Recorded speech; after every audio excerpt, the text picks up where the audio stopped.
Good afternoon! I'm so excited to be making this second video.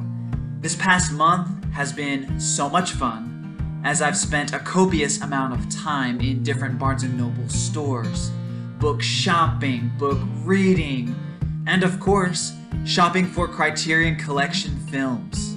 As I shared with you previously, every July and November, all the Criterion films drop down to half price in Barnes & Noble. So that's my time where I love to go into the different Barnes & Noble stores, look through the Criterion shelves, pick out the ones I want, bring my treasures home, sit down, and enjoy some amazing films. If you are unfamiliar with the Criterion Collection, please refer back to my first video where I spent some time explaining what Criterion is and what they do. This way, in this video, we can go ahead and move forward to talking about the purchases. I'm going to show and talk about the purchases that I made in November 2022 and July 2023, all combined in this one video. Please forgive me if I mispronounce any names. I do research and rehearse prior to recording these videos, but that doesn't mean I'm infallible, so please be kind and understanding.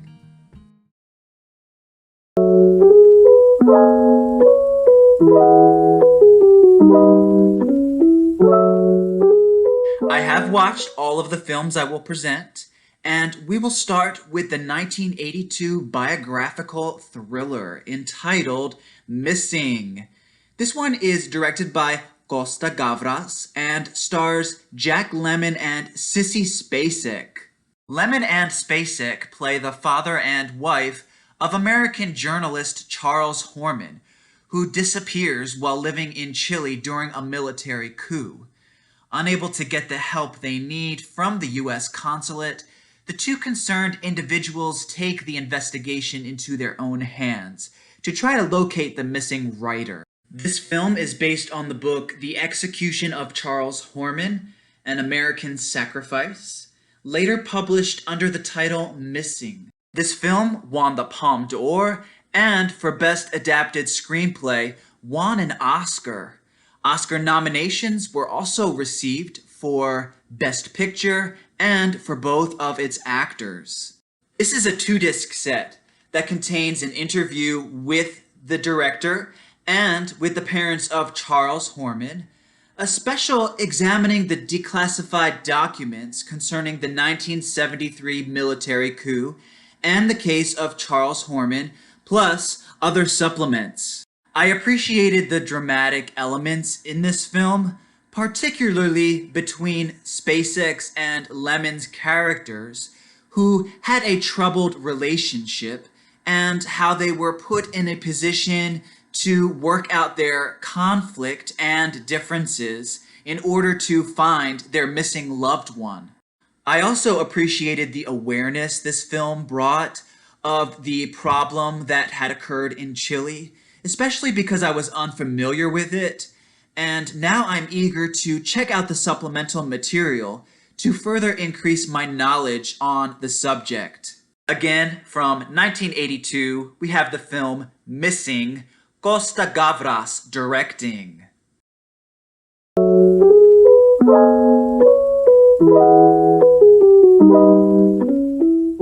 Moving on to the second picture, we have a 1960 French film called Eyes Without a Face, directed by Georges Franju, and stars Pierre Brassieux, Edith Scobe, and Alida Valli. This movie is about a doctor who has a grown daughter with a severely disfigured face, and how he goes to extremes to try to restore this young lady's appearance. This film presents the dilemma for the father as to where to draw the line between bringing restoration to his child and being immoral. Criterion labels this film as a horror film.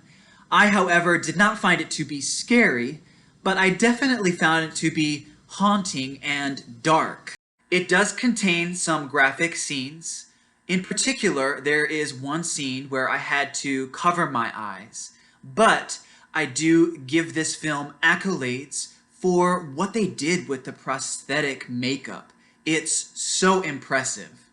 The supplements included with this film include a documentary by the director about the slaughterhouses in Paris, a new interview with Edith Scobe, the actress who plays the disfigured character, and a documentary on the writers of the film.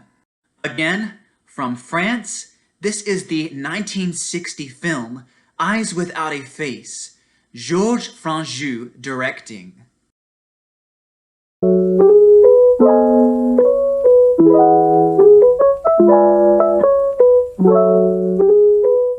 The third picture is a 1931 German suspense film called M, which is directed by Fritz Land and stars Peter Lorre and Otto Wernicke. In this film, Lorre plays a child abductor in Berlin, Germany, who is wandering the city looking for his next prey. The Berlin police force and the town's residents then work together to try to track down the criminal.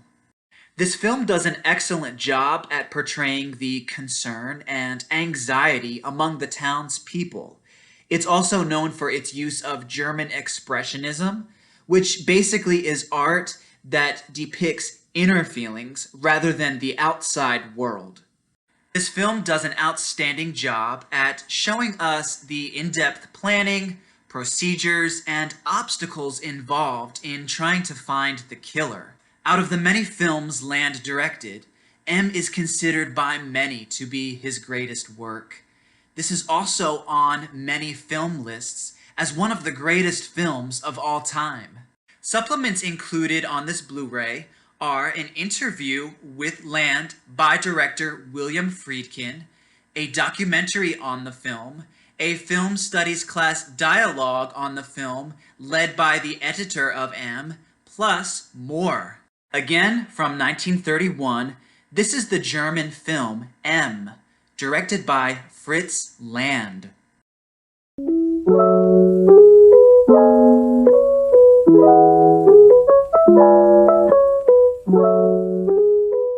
Fourth is a film from Australia called Picnic at Hanging Rock, which is a 1975 historical fiction film. It's directed by Peter Weir and stars Dominic Gard, John Jarrett, Rachel Roberts, and Karen Robson. Set in the year 1900, this is a story about a group of students from an all-girls private school who take a day trip to the scenic Hanging Rock. What starts off as a peaceful afternoon ends up becoming worrisome after 4 in the group mysteriously vanish. This film's serious tone is provided with the help of a finely arranged score, which sometimes sounds melancholy and other times uncanny. There is the confusion and worry among those who are trying to figure out what caused this strange disappearance. And there is the ginormous massive rock, which seems to be a character of its own. All of these factor into the film grabbing hold of you in an unsettling way. Supplements with this film include an interview with Weir, an interview with Rachel Roberts. We have an introduction by film scholar David Thompson. We have an on-set documentary called A Recollection, Hanging Rock 1900, and we have Homesdale, a 1971 award-winning black comedy by Weir. If you like films that place you in a position to come up with your own inferences regarding a mystery, you'll like this film. Again, from 1975, the film Picnic at Hanging Rock, directed by Peter Weir.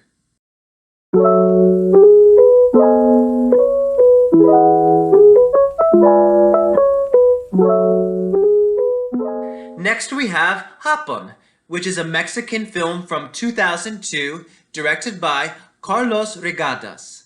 This is a story about a man entering late adulthood who finds himself apathetic with life.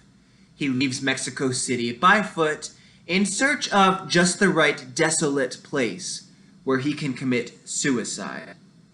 On his journey, he ends up staying with an elderly widow in her home in the mountains, and through her kindness and the bond they form, he becomes reawakened and gives life a second chance. Hoppen was shot entirely on a wide lens of 16 millimeters, which looks terrific for its expansion of the landscape, a major component of this film. Accolades for the sound editing. I appreciated all of the different things I was able to hear outside, which is mainly where the story takes place. The feet crunching on the rocks, the animals, the wind, rain, and sounds of nature. All these subtle things that we don't seem to be as in tune with today due to today's mainstream blockbusters that consist of explosions, hollering, and extravagant scores that take precedence and drown everything else out. I liked the grainy texture on the picture, the layering of colors and lighting, and the use of all non-actors, particularly the elderly woman who did an outstanding job with her performance. I really liked her character as well. All of these aspects contributed to giving the film an authentic feel, and that's why I enjoyed it so much. This 2-disc set contains an interview with the director where he talks about the making of Hoppen. Please excuse the fuzzy picture, this camera is not the greatest. And it contains a short film the director made called Adulte. Again, from 2002, the film Hoppen, Carlos Regadas directing.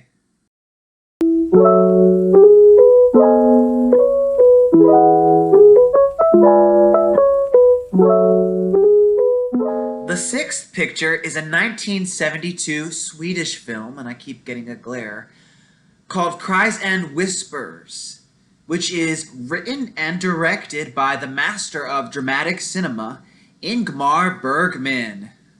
The story is about 4 women, one who is at home slowly dying of cancer, her 2 sisters who have a strained relationship with each other and who take turns caring for the ill sister, and fourth, the faithful maid who has worked for the family for many years. This film is a raw portrayal of the painful and intimate moments of these 4 women and the changes and emotions they undergo during this difficult time. Liv Ullmann, Ingrid Thulin, Harriet Anderson, and Carrie Silwin are the cast, and they all do a phenomenal job with their performances. This film stands out for its use of red color to illustrate the emotion and mood, perhaps anger, that's occurring. It even won an Oscar for Best Cinematography and earned 4 other Oscar nominations, including Best Picture, and that's rare for a foreign language film. Supplements provided with this film include a 2003 introduction to the film by Ingmar Bergman, a documentary on the film, and an interview with Harriet Anderson, the actress who plays the ill sister. Again, from 1972, Cries and Whispers, Ingmar Bergman directing.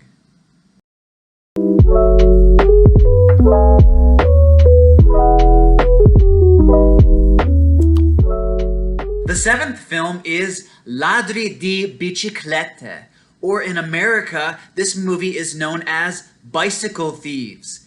This is a 1948 Italian drama directed by Vittorio De Sica and stars Lamberto Maggiorani.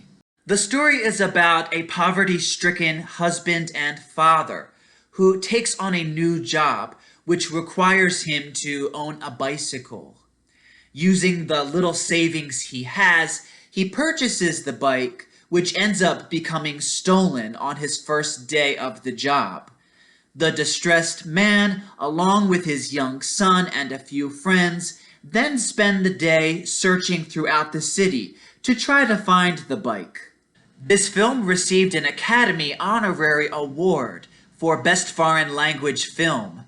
Turner Classic Movies cited this film as one of the most influential in cinematic history, and the British Film Institute labeled this film as one of the greatest films of all time.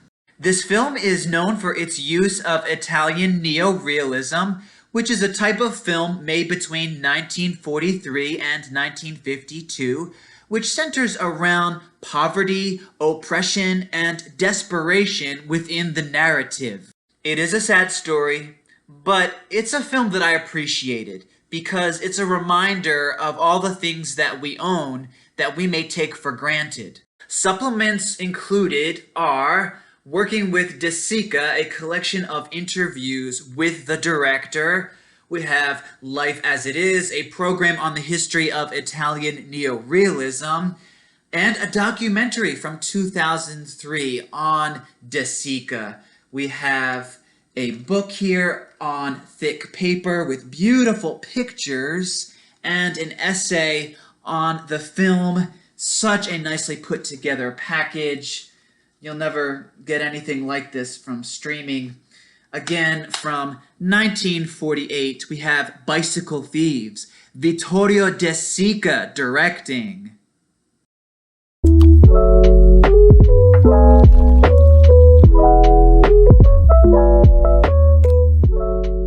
The eighth film is The Manchurian Candidate, directed by John Frankenheimer. This is a story about a Korean War veteran who becomes brainwashed by communists to assassinate a U.S. political candidate and help overthrow the U.S. government. This film has a phenomenal cast. Lawrence Harvey as the exploited soldier, Frank Sinatra as the major who risks his life to try to stop the evil scheme, Janet Leigh as the woman who befriends the major and tries to help him, and Angela Lansbury in quite the sinister role as the senator's wife and the mother of Harvey's character, a performance which earned an Oscar nomination for Lansbury. Supplements include a conversation between Frankenheimer, screenwriter George Axelrod, and Frank Sinatra. We have a new interview with historian Susan Carruthers about the Cold War brainwashing scare. We have a new piece featuring filmmaker Errol Morris discussing his appreciation for The Manchurian Candidate. And we have an interview with Angela Lansbury from just a few years ago where she talks about her role in the film. The Manchurian Candidate is considered by many to be one of the most intense political thrillers of all time. And I would agree, it is quite frightening, but so well acted and flawlessly put together. Again, from 1962, The Manchurian Candidate, John Frankenheimer directing.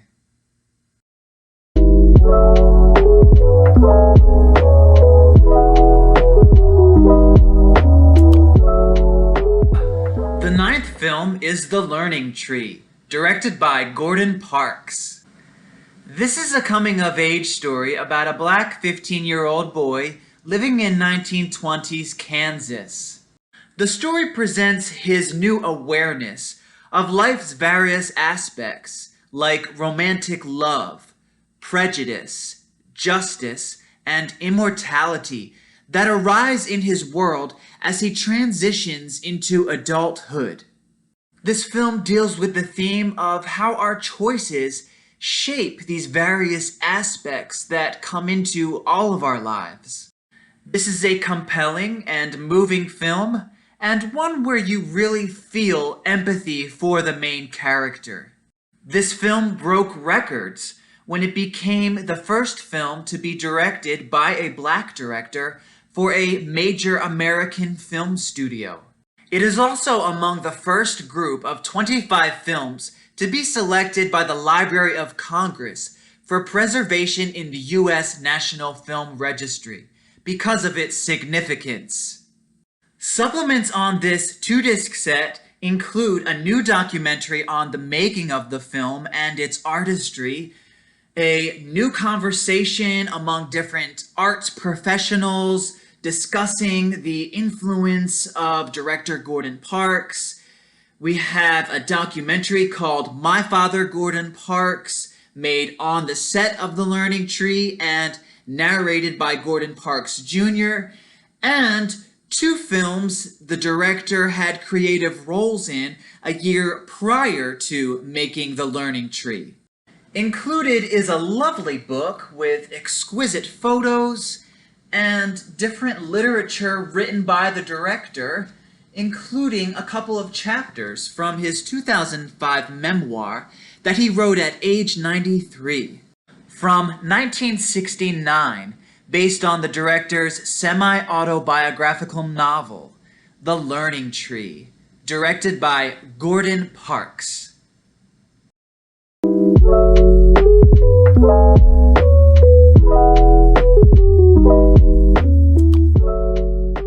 In this next segment, we will look at films that are new or newer to the Criterion Collection, starting with one by another Black director, this time a female, Kasi Lemmons. This is her directorial debut, Eve's Bayou, which Lemmons also wrote. The story takes place in 1960s Louisiana among a Black community and focuses on a 10-year-old girl named Eve, shown to us through an impressive performance by actress Journey Smollett. After being exposed to suffering of her mother and her older sister at the hands of the 2 girls' father, played by Samuel L. Jackson, Eve seeks the help from a questionable soothsayer for justice. This film also stars Lynn Whitfield and Debbie Morgan and is so well cast. I enjoyed all of the performances, the Southern Gothic atmosphere and scenery, the well-thought-out narrative, and the engaging story. Roger Ebert named Eve's Bayou Best Film of the Year, and thanks to Criterion, we now have it on disc as both a theatrical version and a director's cut. Again, from 1997, Eve's Bayou, Kasi Lemmons directing.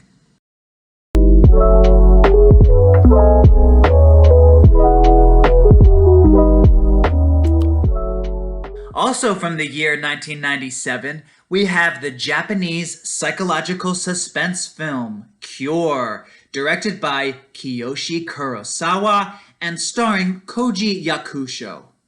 In this film, Yakusho plays an experienced detective investigating a series of murders that he is struggling to comprehend, since each murderer seemed like a normal citizen prior to the killings. To make the situation even more baffling, each of the murderers is found close to the dead body and has no recollection of their motive for killing. This is the kind of film that has scenarios that will catch you off guard, that has you trying to put the pieces together, and leaves you thinking after the film has ended. The narrative is well thought out, but if you're looking for a film that takes you from point A to point B and finishes with clarity and certainty, you won't find it with this film. Just like Picnic at Hanging Rock, the answers are not cut and dry, and you will probably want to rewatch Cure a few times to try to grasp it and digest it. The director deliberately and cleverly leaves you to try to solve the conundrum on your own and come up with your own inferences. And that's what makes this film so intriguing. Again, from 1997, the Japanese film Cure, Kiyoshi Kurosawa directing.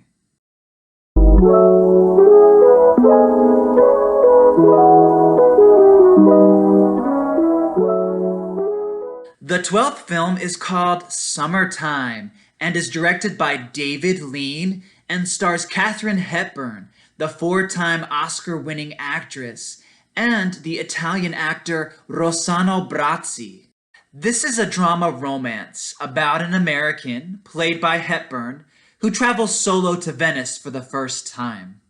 After arriving, she meets and falls in love with an Italian antiques dealer, played by Brazzi. This is a sentimental film, but it's not mawkish or soft. It presents some real-life issues, such as loneliness and the desire for romantic love. It deals with the theme of taking what comes to you, even if it's not necessarily the ideal situation. All of this is shown to us among stunning scenery and multi-shades and color shot throughout Venice. Director David Lean described Summertime as his favorite film that he did, and for this film, he received an Oscar nomination for Best Director. From 1955, the film Summertime, David Lean directing.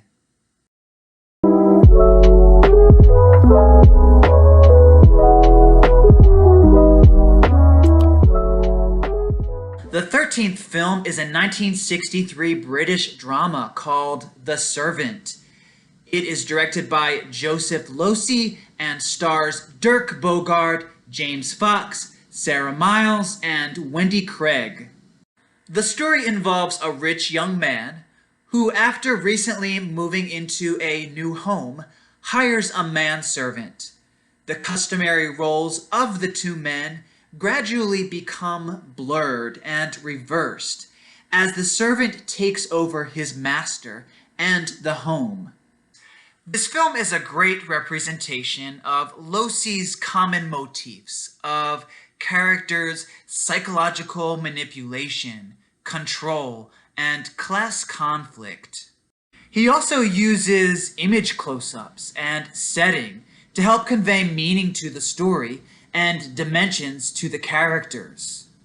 Supplements with this film include a 2023 Criterion created presentation, which I watched and found to be so interesting, on Losey's nearly 50-year career as a film director, plus a 1976 interview with Losey. Again, from 1963, The Servant, Joseph Losey directing.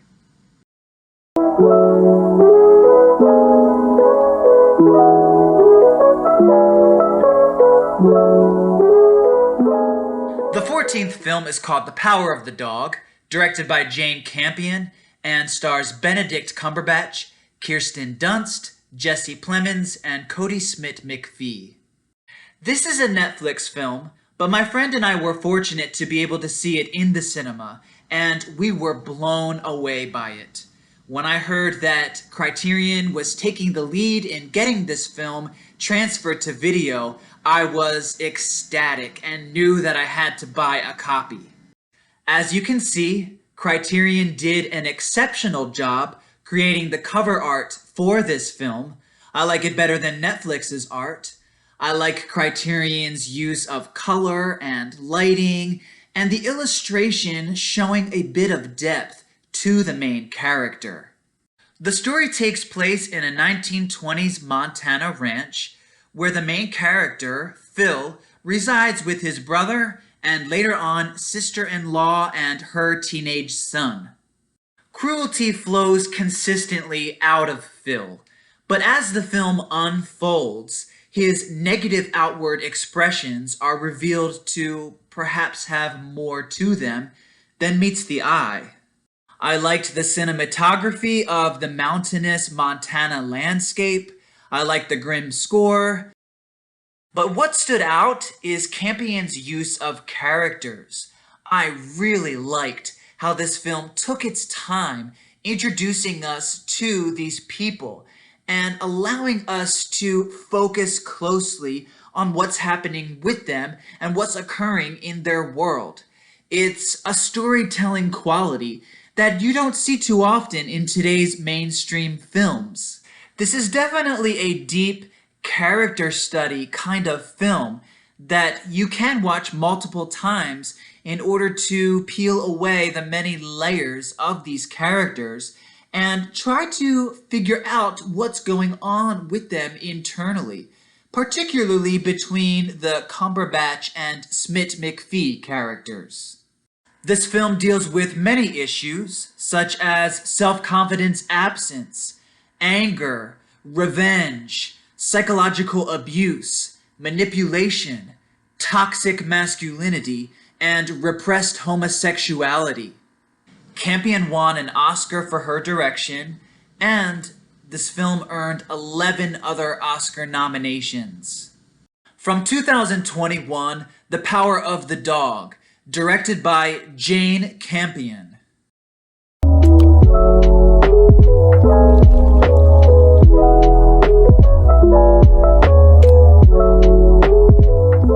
Moving from a serious picture to quite a funny picture, we have 1944's Arsenic and Old Lace, directed by Frank Capra and starring Cary Grant. This is a crime comedy about a man who, after returning home to share with his relatives the news of his recent marriage, discovers a corpse inside the house and realizes his family is more insane than he thought.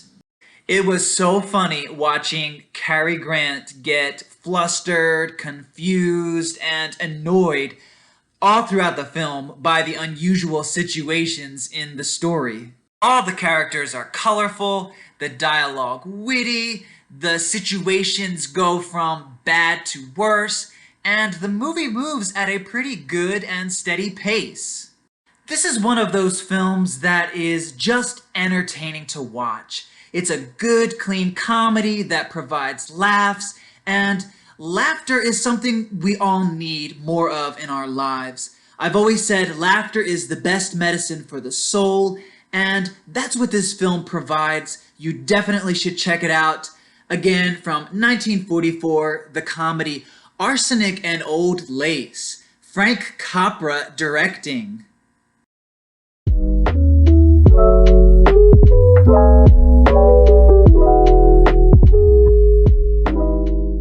The 16th film is Romeo and Juliet, the screen adaptation of William Shakespeare's famous work, directed by Franco Zeffirelli and stars Olivia Hussey and Leonard Whiting. Set in 14th century Italy, this is a love story about two teenagers, each coming from a different clan. At that time, it was forbidden for people from different clans to intertwine romantically. And of course, these two teenagers meet, fall in love, become lovers, and commit their lives to each other. And this results in tragedy. What I liked about this film is the costume design, the lovely score by Nino Rota, and the cast members who you could see really immerse themselves in their role and put a lot of heart into their performance. I feel that this is one of, if not the best, screen adaptations of any Shakespeare work. This film received Oscar nominations for Best Picture and Best Director, and Oscar wins for Best Cinematography and Best Costume Design. Supplements include an interview with the two lead actors from 1967 and from 2016. From 1968, Romeo and Juliet, Franco Zeffirelli directing.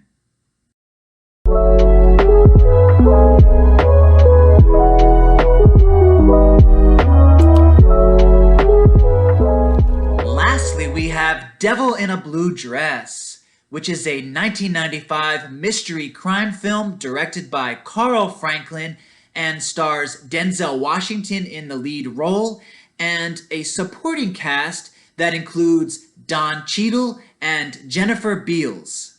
Set in the 1940s, this is a story about an unemployed man, played by Washington, who is seeking work. He then reluctantly accepts an underground assignment from a white man to try to locate a missing white woman. As the days pass, he begins to realize that his task is much more involved and dangerous than he originally expected. I felt this film moved at a good pace, and the situations kept me anticipating what was to come next. Supplements include a recent conversation between Don Cheadle and Carl Franklin on the making of the film, and a recent conversation with Walter Mosley, the author of the book in which the film is based on getting his novel adapted for the screen. Both of these supplements were arranged by Criterion exclusively for this Criterion disc. If you like a solid mystery story, you should check this one out. Again, from 1995, Devil in a Blue Dress, Carl Franklin directing. In conclusion, those are 17 films I purchased between the past two Criterion sales, and I'm quite pleased with my selections. Each film was enjoyable and stands out and shines in its own special way. Of course, there are more films I wanted to buy, but I have to pace myself and hold off until the next sale. In this video, I had planned to show you my entire Criterion library. However, I now feel that it would be too much material packed into one video. And honestly, I'm ready to go eat dinner. I've talked enough, so let's save that presentation for another time. Please like this video, and in the comments section, post your thoughts and opinions on it, as well as any recommendations you have for me. Stay kind, stay positive, spread positive energy, and always keep art in your life. It's such an important part of our growth intellectually, creatively, and in our value for humanity. For me, it's been a vital force in maintaining good mental health. I wish you the best on your journey, and I look forward to seeing you in the next video.